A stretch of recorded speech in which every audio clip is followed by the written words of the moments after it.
అంబేద్కర్ కోనసీమ జిల్లాలో పి గన్నవరం నియోజకవర్గంలోని పెదపుడి లంకరేవు వద్ద గోదావరిలో పడవ బోల్తా పడింది. పడవలో ప్రయాణిస్తున్న ఆరుగురిలో ఒకరు గల్లంతయ్యారు. మధ్యాహ్నం ఆరుగురు యువకులు రేవు అవతలికి నీటి బస్తాలు తీసుకువెళ్లేందుకు పడవ ఎక్కారు. గోదావరి నీటి ప్రవాహానికి పడవ బోల్తా పడింది. ఆరుగురిలో చదలవాడ విజయ్ కుమార్ అనే యువకుడు వేసుకున్న లైఫ్ జాకెట్ జారిపోవడంతో అతను గల్లంతయ్యారు. మిగిలిన వారు సురక్షితంగా ఒడ్డుకు చేరుకున్నారు. గల్లంతైన విజయ్ కుమార్ కోసం విపత్తు, అగ్నిమాపక దళాలకు చెందిన వారు గాలిస్తున్నారు. పి గన్నవరం ఎమ్మెల్యే గిడ్డి సత్యనారాయణ సంఘటనా స్థలానికి చేరుకుని దగ్గరుండి గాలింపు చర్యలను పర్యవేక్షిస్తున్నారు.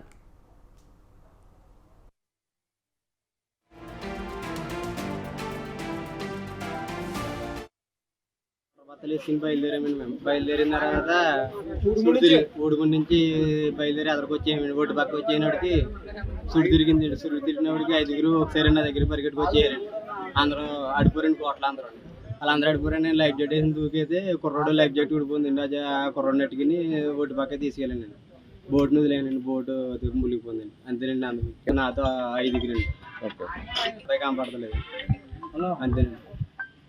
బత్తలు వాటర్ బత్తలు వేసుకుని బయలుదేరామండి. మేము బయలుదేరిన తర్వాత ఊడుగుండి నుంచి బయలుదేరి అదరికి వచ్చేయండి. ఒడ్డు పక్క వచ్చేనాడికి సుడి తిరిగింది.